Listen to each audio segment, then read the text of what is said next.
Nós vimos na primeira parte desse capítulo, na semana passada, a respeito dos espíritos enganadores e as doutrinas de demônios que proibiam casamento, ditava a abstinência de alimentos, coisas para comer e tal.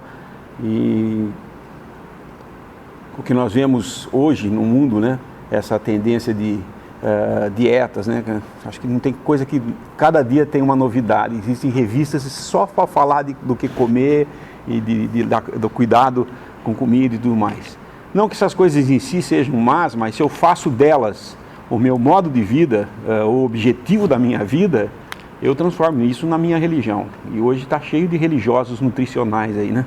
Que só pensam que a vida vai ser maravilhosa a hora que eles comerem bem, ou saudável e tudo mais. E aqui ele vai tratar, nessa segunda parte aqui, de uma outra coisa, que também é moda, né, entre nós, e isso aí foi, não agora, mas no mundo antigo, né, se cultuava muito o físico, mas ali era uma necessidade porque eles viviam em guerra, e era guerra corporal e lutas e tal. Mas aí o homem descobriu algumas coisas que o tornaram um ser vegetante, né? Ele só fica sentado em frente assistindo o que estão mostrando para ele na televisão, o entretenimento foi trazendo, e o homem começou a ficar mais preguiçoso, portanto começou a comer pior, comer mais e a não fazer nenhum exercício, né? E hoje então tem a cultura do corpo, tem que ter forma e fazer exercício, então basta passar na frente de uma academia, você vê a infinidade de pessoas indo lá, correndo que nem um louco numa esteira, levantando peso, carregando e tal, e se exercitando, para queimar aquilo que eles não deviam nem ter consumido, se eles tivessem comido corretamente.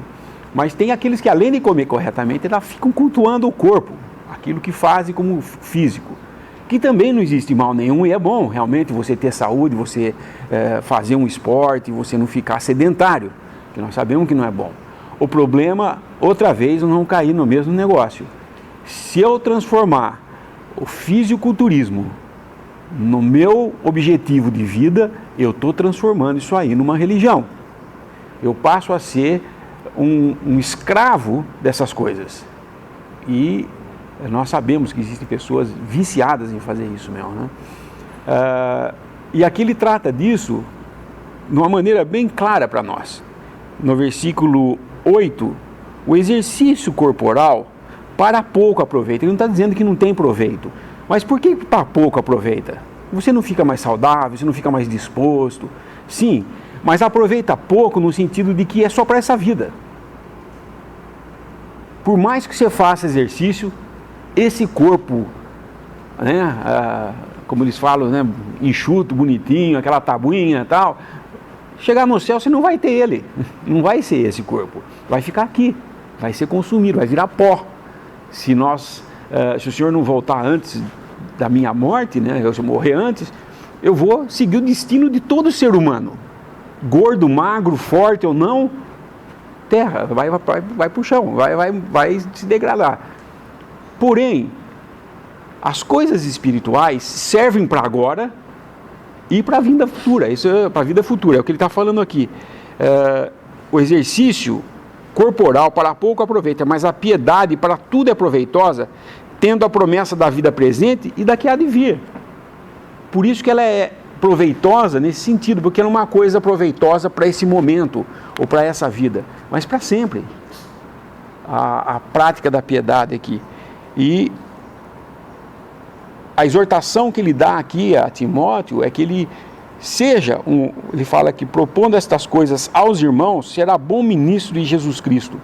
Ou seja, ele está incentivando o jovem Timóteo a ser um bom ministro de Cristo. Esse ministro aqui, certamente, não é um título eclesiástico como alguns têm, né? Às vezes eu vou atender um paciente, eu olho lá, profissão, ministro evangélico. É profissão isso aí.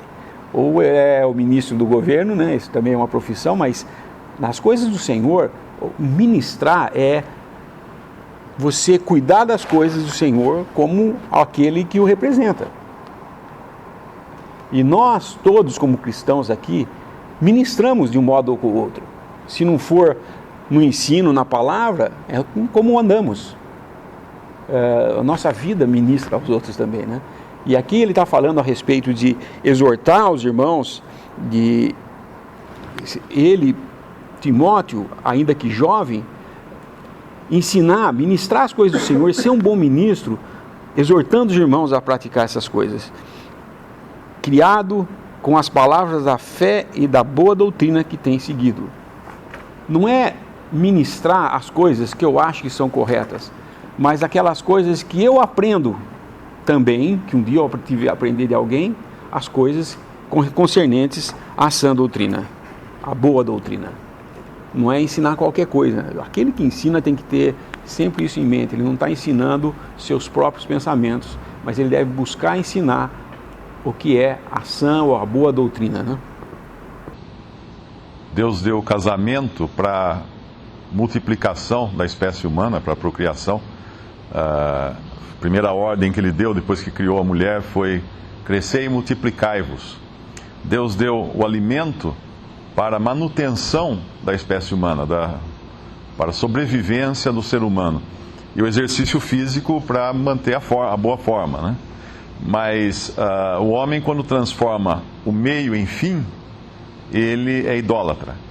Então, alguns que transformam o casamento como o auge da sua vida, ou a felicidade, isso vai depender do casamento, ou coisa assim, transforma o casamento num Deus, num ídolo. Porque acha que se não der certo, não vai ser feliz jamais. Aquele que transforma a comida no fim, ao invés do meio, também cria um ídolo. E vive para comer. Um vive para o casamento, outro vive para comer, e outro vive para se exercitar. E tudo isso é idolatria. E nós somos, por natureza, idólatras. É isso que às vezes a gente esquece. O ser humano, ele é propenso sempre a tirar Deus e colocar outra coisa no lugar. Nos versículos anteriores foi falado das doutrinas de demônios e espíritos enganadores, que são aquelas coisas que emanam das trevas, do príncipe das trevas, as seclas dos seus assistentes, e influenciam o homem. E muitos dão ouvidos a essas coisas, a essas doutrinas. E agora vai falar de outra coisa aqui, que está mais ligada à superstição, que são as fábulas profanas e velhas, versículo 7. Rejeita as fábulas profanas e de velhas. Uma coisa, não dar ouvido às doutrinas, no versículo 1 do capítulo 4, não dar ouvidos aos espíritos enganadores de doutrina do demônio. Agora a outra é mais no sentido ativo, rejeita, desconsidera, mostra que isso é ridículo. Seria algo mais ou menos assim. O que são essas fábulas? Superstição. Eu nunca sofri um acidente porque o chaveiro que eu uso no carro, esse que me protege. A minha casa tem um pé de, não sei, comigo ninguém pode na porta, então ninguém entra lá e vai deixar mal olhado. Se eu passar embaixo da escada, eu vou ter azar. Essas coisas, essas são fábulas de velhas profanas. Toda superstição, a internet está cheia disso, toda hora chega cartão: se você mandar isso aqui para não sei quem, você vai ser abençoado 300 vezes, se você não mandar, você vai ser amaldiçoado, sua vida vai para trás, tal. Isso é fábula de velha profana. E com todo respeito às mulheres, geralmente as mulheres são as maiores propagadoras disso. E nós temos as mulheres benzedeiras, por exemplo, né, aquelas que tiram mal olhado, tudo isso, hoje dentro do evangelicalismo, se explora muito esse caráter do ser humano, que é buscar superstição. Então, em muitas chamadas igrejas, se vende lá objetos: água do Rio Jordão, sal do Mar Morto, terra de Israel, pedra de Israel, coisas desse tipo, folha de oliveira, uma série de pétalas da rosa de Saron. Uma série de bobagens que não passam de bobagens. Por isso que Paulo fala: rejeita, são bobagens, são coisas totalmente tolas, que uma pessoa que está fundamentada na piedade, de que falou o versículo 16, nunca irá considerar qualquer coisa exterior como tendo poder ou efeito sobre a sua vida, porque isso é superstição. Lá em Romanos fala: quem nos separará do amor de Cristo? Será a espada, nudez? E ele vai dizendo: nem anjos, nem poderes, nem potestade, nada. Nada. Por quê?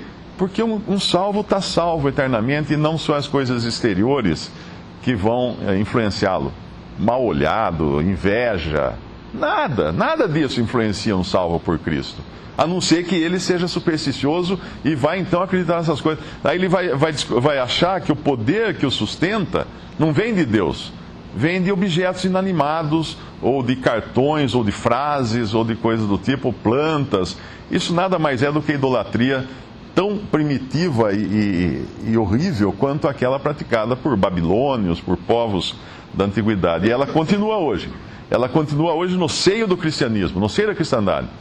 A idolatria move milhões no mundo todo. Basta entrar lá Aparecida do Norte, o que é aquilo? É um grande festival de idolatria. Cada esquina tem uma lojinha vendendo objetos de idolatria. Não é diferente daquelas capelinhas que vendiam em Éfeso, com Diana, a grande deusa que desceu do céu, aquelas coisas que Paulo rechaçava em Atos, né? Os discípulos pregavam contrariamente aquilo. Mas o que é a piedade, que é onde o andar do cristão se baseia? Deus é a fonte de toda a piedade. E a piedade é entender que tudo que vem para nós emana de Deus. E tudo que dirige nossos passos emana de Deus. Tudo que nos influencia vem de Deus. Nada que venha de fora de Deus pode ser de qualquer proveito para nós. E aí está o que ele fala aqui no versículo 10. Para isto trabalhamos e lutamos. Ele está se referindo ao exercício corporal do versículo 8. Ou seja, agora um exercício mais eficaz. Trabalho e luta. Pois esperamos no Deus vivo, que é Salvador de todos os homens, principalmente dos fiéis. Manda essas coisas, ensina-as. Ninguém despreze a tua mocidade, mas seu exemplo da palavra no trato, na palavra. Aqui inclusive, é um bom guia, né, para todo cristão. Quais são as partes da minha vida, vamos dizer assim, em que eu tenho que ser exemplo na palavra? E isso vai exigir leitura, conhecimento da palavra, buscar aprender, meditar na palavra. No trato ou maneira de ser,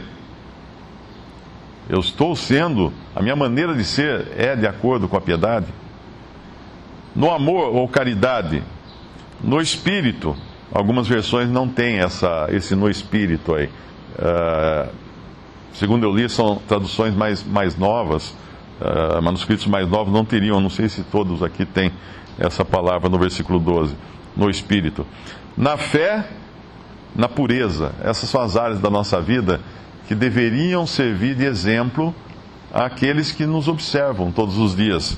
E aí de onde vem a fonte disso? E aqui a gente poderia aplicar também o versículo 13, não apenas a vida individual de cada um, mas também do seu trabalho, do seu ministério na Assembleia.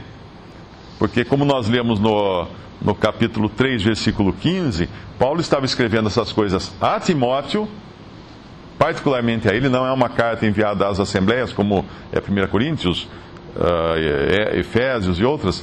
Ele está escrevendo uma carta a um indivíduo, a uma pessoa, porém, como andar na casa de Deus, na esfera da profissão cristã. Então esse versículo 13 serve tanto para o exercício individual como para o exercício na Assembleia também. Persiste em ler, exortar e ensinar até que eu vá. Então essa era uma atividade que certamente Paulo estava exortando que Timóteo fizesse: ler, exortar e ensinar. Basicamente é o que nós fazemos numa reunião como essa. Nós lemos a palavra, exortamos segundo a palavra, ensinamos segundo a palavra. Lá em Neemias capítulo 8, nós vemos isso acontecendo em Israel. Capítulo 8, versículo 1. E chegado o 7º mês, estando os filhos de Israel nas suas cidades, todo o povo se ajuntou como um só homem na praça, diante da porta das águas. E disseram a Esdras, o escriba, que trouxesse o livro da lei de Moisés, que o Senhor tinha ordenado a Israel.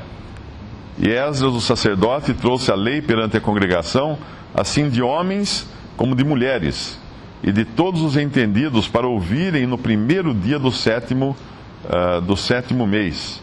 E leu nela diante da praça, que está diante da porta das águas, desde a alva até o meio-dia, perante homens e mulheres e entendidos. E os ouvidos de todo o povo estavam atentos ao livro da lei. Versículo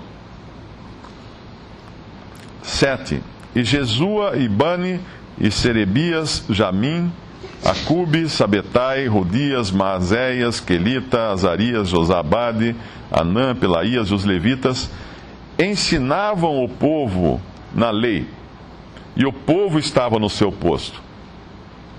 E leram no livro da lei, leram no livro, na lei de Deus, e declarando e explicando o sentido, faziam que lendo se entendesse. Basicamente é isso que nós fazemos quando nós nos reunimos para ler a palavra, fazendo com que lendo se entendesse, explicando então aquilo que está sendo lido.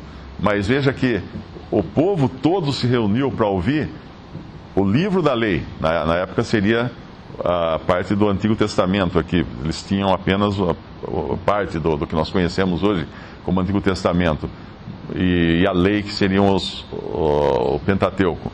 Mas hoje nós temos a palavra de Deus completa, revelada a nós, e precisamos sim persistir em ler, exortar e ensinar. Aqui Paulo fala diretamente para Timóteo, até que eu vá.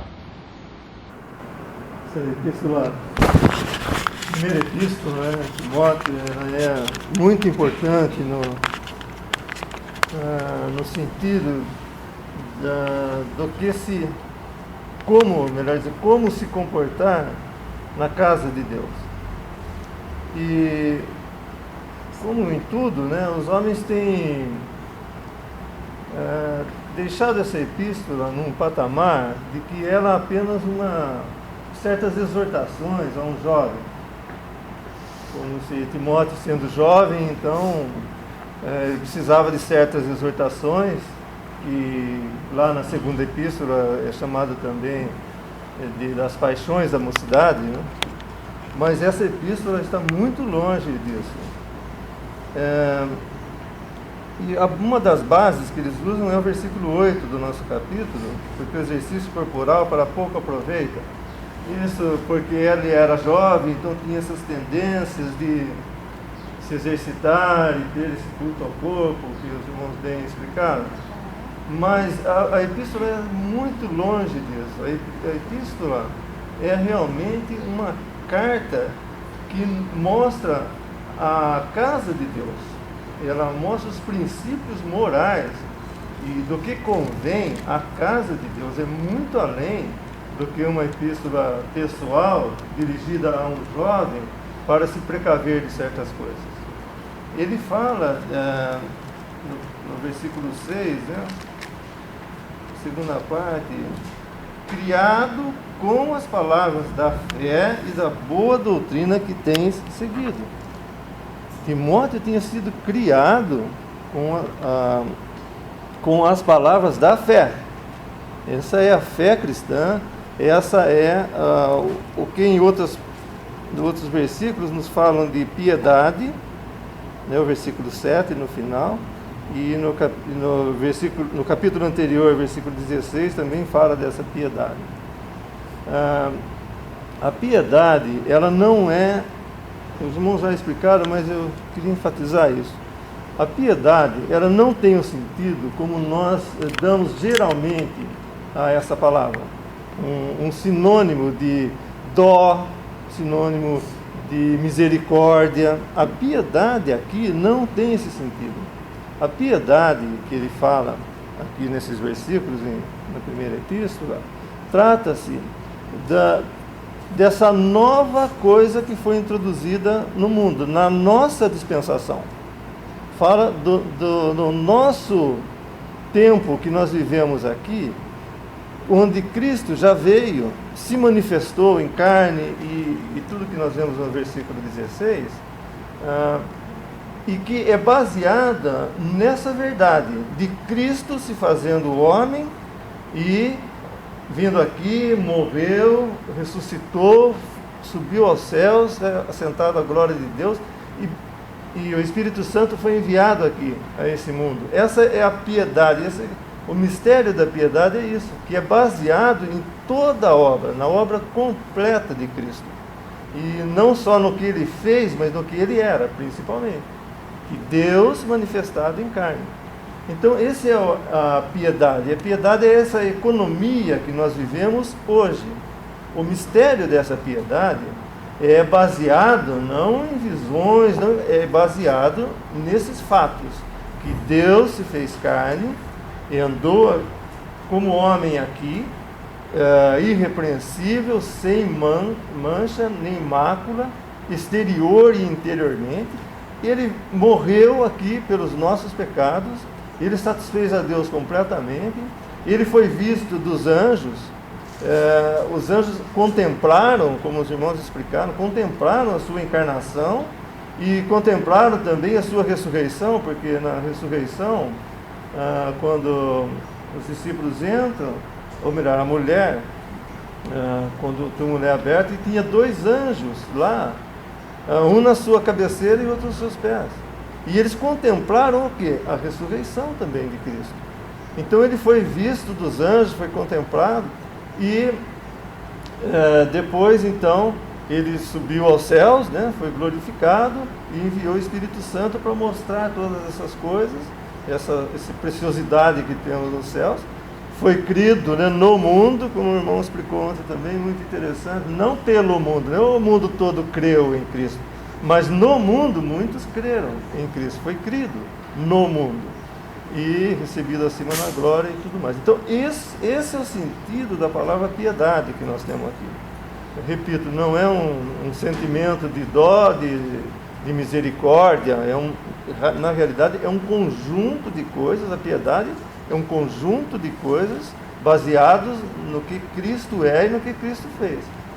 E aí nós temos aqui que Timóteo tinha sido criado, né, na fé,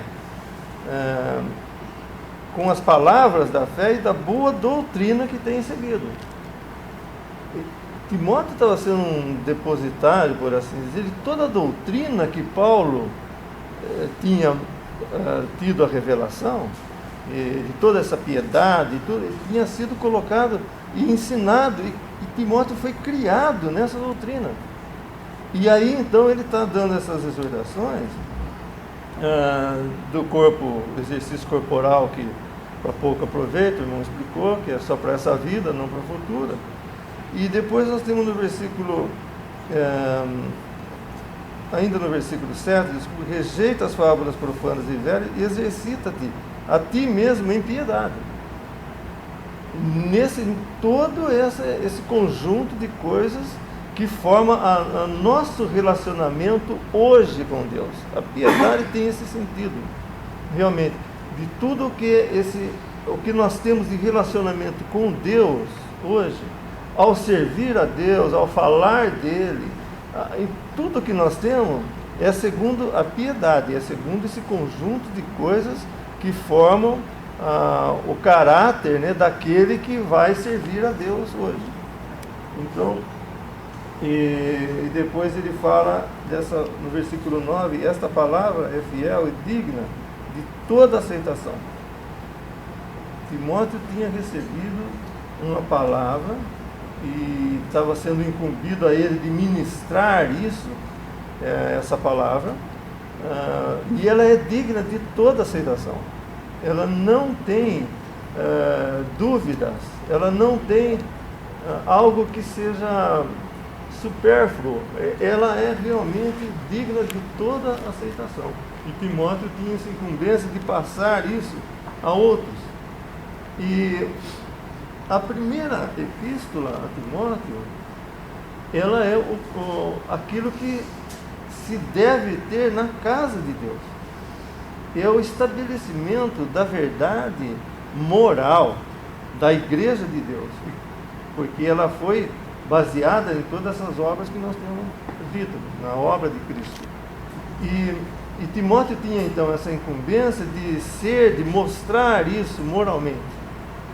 Timóteo, ele devia andar nessas coisas para mostrar essa verdade da igreja aqui na terra, de uma forma, não como somente um jovem, mas como realmente se deve comportar na casa de Deus.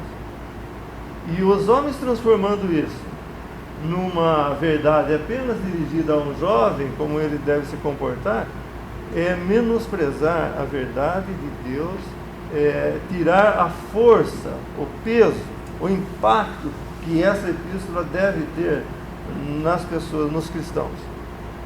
A piedade deve ter esses princípios como base, totalmente, e não só um jovem se exercitando, ou tendo suas paixões, né? Não é isso. Então, esse aqui, nós estamos vendo nessa epístola, esse princípio, essa base, é uma coisa muito necessária para os cristãos, principalmente nos nossos dias. Mas Paulo, ele profetiza no versículo 1 do capítulo 4, ele diz: mas o Espírito expressamente diz que nos últimos tempos apostatarão alguns da fé, dando ouvidos a espíritos enganadores e a doutrina do demônio. Então ele está profetizando isso, que isso iria acontecer. Mas se ele pudesse pôr um parênteses aqui, ele dizia: assim como eu direi na minha segunda epístola. Que daí nós chegamos lá na segunda epístola, nós vemos que a infidelidade do homem foi tal que ele deixou que a casa de Deus se transformasse numa grande casa. Mas aqui na primeira epístola ele está pondo a ordem, está pondo a doutrina, né? Como realmente deve ser o comportamento na casa de Deus, tanto em assembleia como individualmente. Então a epístola é da maior importância, tendo esses elementos que nós temos falado, mas principalmente entendendo o que significa aqui a palavra piedade, porque ela tem tudo o que nós necessitamos está nessa palavra piedade, que é essa economia, essa forma de viver em comunhão com Deus nos nossos dias.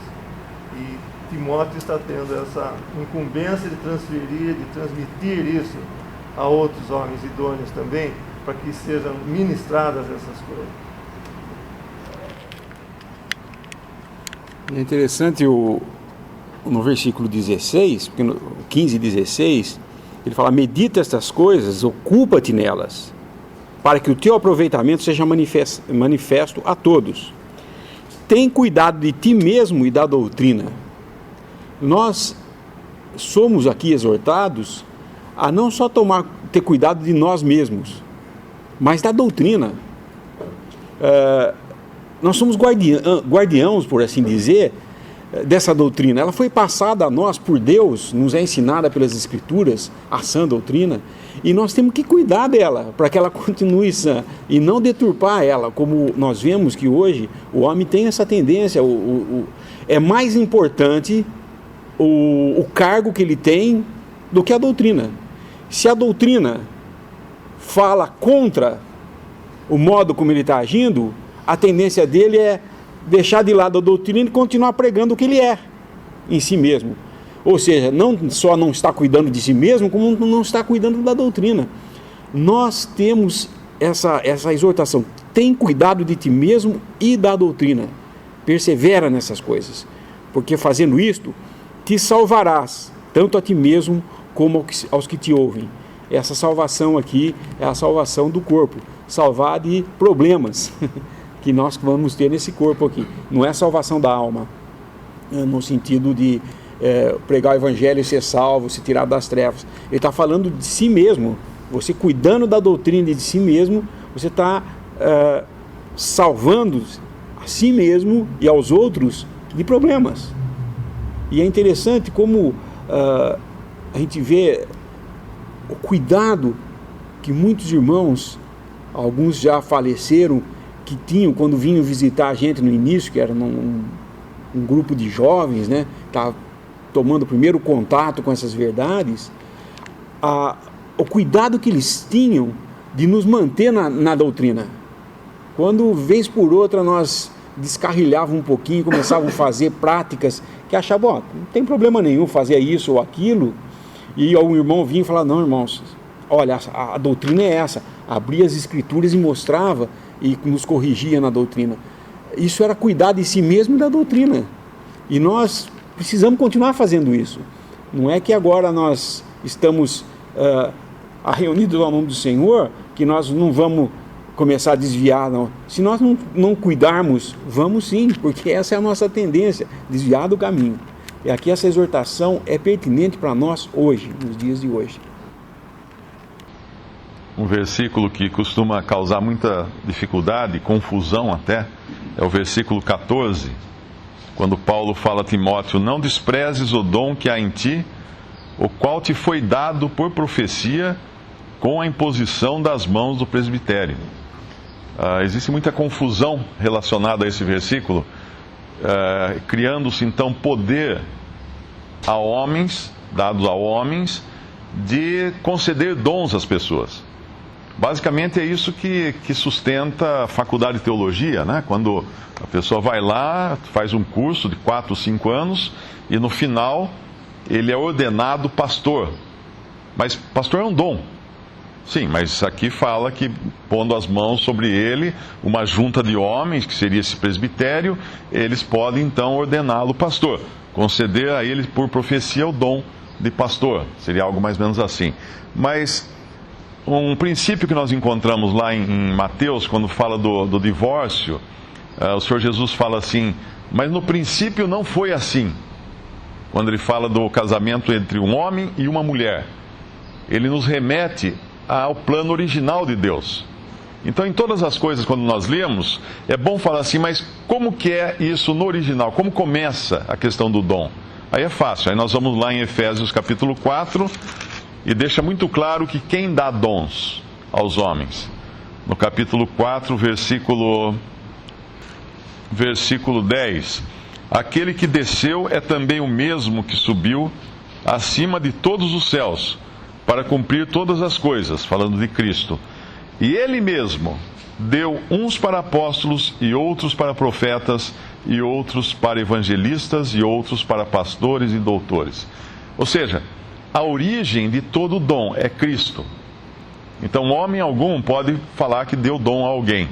Mas então como que ele fala que o dom foi dado por profecia com a imposição das mãos do presbitério? Certamente tem um outro significado esse, e não o de conceder o dom, porque quem concede é Cristo. A origem de toda a dádiva é de Cristo, não de homem algum. Porém, esses irmãos que falaram do dom de Timóteo, a gente poderia dar um exemplo mais ou menos assim. Um maestro muito famoso, muito conhecido, que entende muito de música, descobre que uma criança, um jovem, tem um ouvido absoluto, tem um senso musical muito apurado, e chega para ele e fala assim, olha, você vai ser músico. Você vai ser músico porque você tem um talento musical muito grande, procura agora estudar música, procura tocar, procura aprender um instrumento, etc. É isso que ele faz. Ele profetiza, por assim dizer, algo que já está naquele jovem. Ele tem a capacidade de enxergar naquele jovem isso e trazer para fora. Falar, olha, você é um músico latente, um músico em potencial. Você precisa agora aprimorar sua musicalidade ou coisa assim. Então, na realidade, é isso que, quando o irmão reconhece outros que têm certos dons, ele pode até falar, olha, irmão, você podia pregar o evangelho, você pode ensinar, você pode ajudar as pessoas visitando, você tem esse dom, você tem isso recebido de Deus, de Cristo, não de homem algum. E a imposição de mãos, como é que fica? Teria algum poder mágico, tipo um Shazam, põe a mão lá em cima, sai os raios e a pessoa se transforma em outra coisa. Não. Não tem, não é benzimento, não é nada disso. A imposição de mãos é o reconhecimento desse dom. Isso foi feito lá em Atos 13, a gente pode abrir, Atos 13, no versículo 2, nós vemos, depois de falar de Barnabé, Simeão, Lúcio, Manaém e Saulo, no versículo 2 diz: e servindo eles ao Senhor e jejuando, disse o Espírito Santo: apartai-me a Barnabé e a Saulo para a obra que os tenho chamado. Então o Espírito Santo disse a eles, eles receberam essa revelação do Espírito para separar Barnabé. Então quem que estava escolhendo Barnabé? Eram esses homens? Não. O Espírito Santo. Eles estavam servindo de instrumentos aqui para colocar Barnabé no rumo agora. E assim estes, Barnabé e Saulo, né? E o versículo 3: então jejuando e orando e pondo sobre eles as mãos, os despediram. E assim estes, enviados por Barnabé, Simeão, Lúcio, não, enviados pelo Espírito Santo, desceram a Seleucia e dali navegaram para Chipre.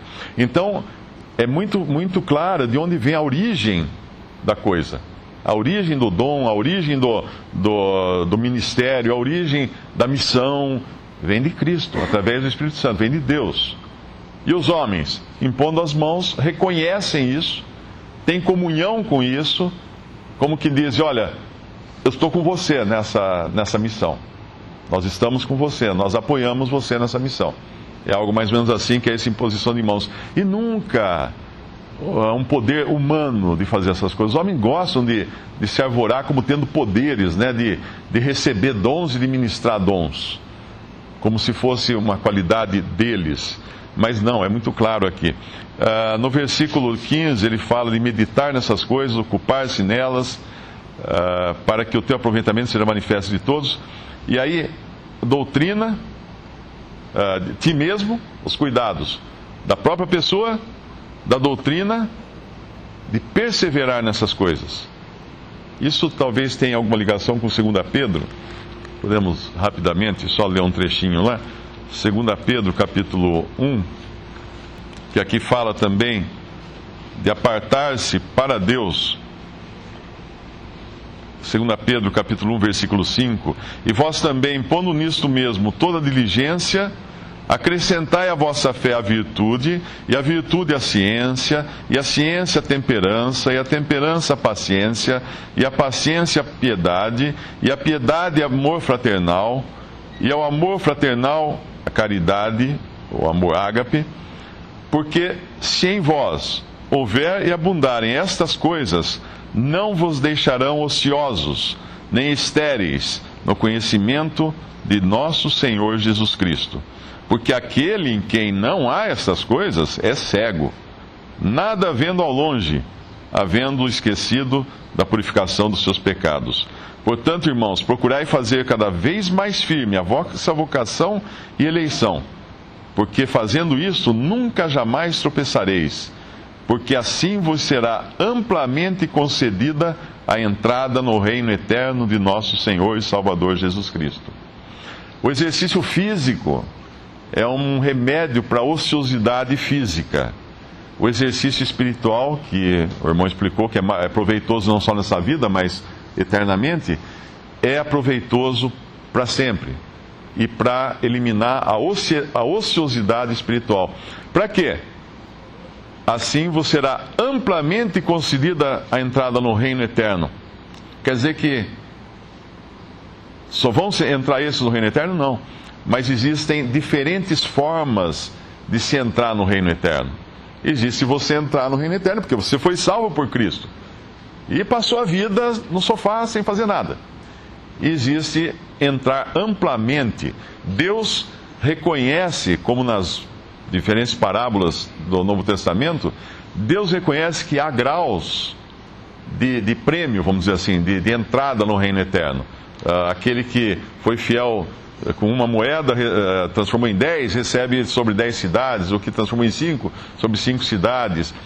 Tem um que o Senhor fala, entra servo bom e fiel, foste fiel ao teu Senhor, coisa assim.